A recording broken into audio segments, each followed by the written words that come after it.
안녕하십니까. 건설 로무카페 매니저 사무장 전성훈입니다.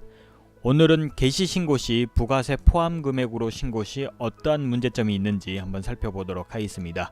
먼저 질문지를 보고 설명을 드리도록 할게요. 안녕하세요. 고용산재보험 개시신고 시 총 공사 금액이 부가세 포함 금액으로 신고되었는데 상관없나요? 라고 질문을 주셨습니다. 자, 우리가 고용산재보험 개시신고할 때 공사를 처음 이제 원도급 공사를 하게 되면 개시신고라는 것을 하게 되는데, 그때 공사 금액 넣는 란에다가 공급 가액을 적어야 될까요? 아니면 부가세가 포함된 금액으로 적어야 될까요? 정답은 공급 가액이죠. 자, 우리가 공급 가액이 아닌 부가세 포함 금액으로 넣었을 때 어떠한 문제점이 있는지를 한번 살펴보도록 하겠습니다. 자, 우리 부가세 포함된 금액으로 넣게 된다면 결론부터 말씀드리면 고용산재 확정조사의 위험성이 높아진다 라고 말씀을 드릴 수가 있어요. 자, 이유는 고용산재 확정조사가 나오는 기준을 한번 살펴본다면 쉽게 이해하실 수 있을 겁니다. 우리가 고용산재라는 것은 총 공사 금액의 27%를 노무비로 잡습니다. 요거는 왜 그러냐 하면 우리가 공사 현장이라고 하면은 일용직 근로자분들이 거의 대다수죠. 그렇다 보니까 그 일용직 근로자 한 분 한 분에 대한 고용보험료와 산재보험료를 각각 계산하기가 굉장히 현실적으로 어렵다 보니까 이 국토부에서는 한 공사 A라는 공사 현장에 대해서 공사 총 금액의 27% 정도는 노무비로 썼을 거다라는 것을 추정을 하는 거예요. 그 추정치가 27%입니다. 이건 국토부에서 고시한 퍼센테이지이기 때문에, 그래서 어떤 공사 현장에 금액이 있다면 그 금액의 27%에 해당되는 보수총액을, 고용산재 보수총액을 납부를 해야 된다는 거예요. 매년 3월달마다.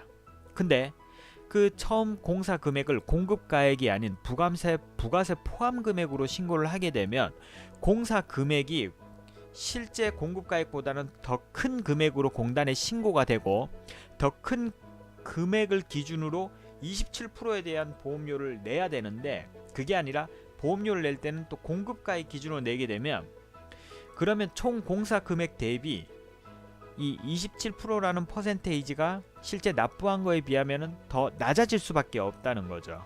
예를 들면 총 공사가 원래는 공급가액이 100원이고 부가세 포함한 금액이 1000원이라고 가정을 하면 100원에 대한 노무비는 27원만 내면 되는데, 우리는 당연히 공급가액 100원이기 때문에 27원 보험료를 납부를 하는데, 개시신고가 1000원으로 되어 있다면 1000원에 대한 27%는 270원을 납부해야 되는 걸로 공단에서는 판단을 하겠죠.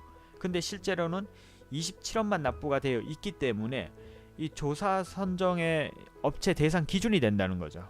그렇기 때문에 반드시 개시신고를 할 때는 부가세 포함 금액이 아닌 공급가액으로 신고를 꼭 해주셔야 된다는 거, 이거 굉장히 중요한 부분입니다. 우리가 보수총액 신고를 할 때 총 공사 금액의 27%로 노무비를 뭉뚱그려 잡는 방법이 있는가 하면은 원도급 공사와 하도급 공사 간의 비율을 산정을 해서 그 비율만큼 보험료를 납부하는 방식이 있어요. 보수총액 신고를 하는 방법이 있습니다.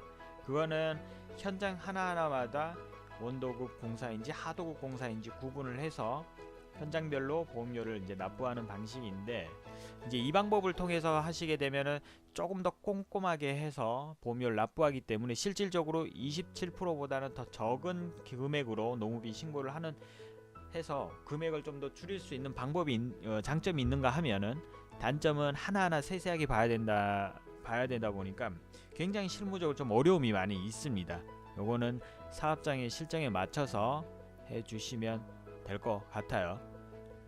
지금까지 개시신고 부가세 포함 금액으로 신고 시 문제점에 대해서 살펴보았습니다. 지금까지 사무장 전성훈이었습니다. 감사합니다.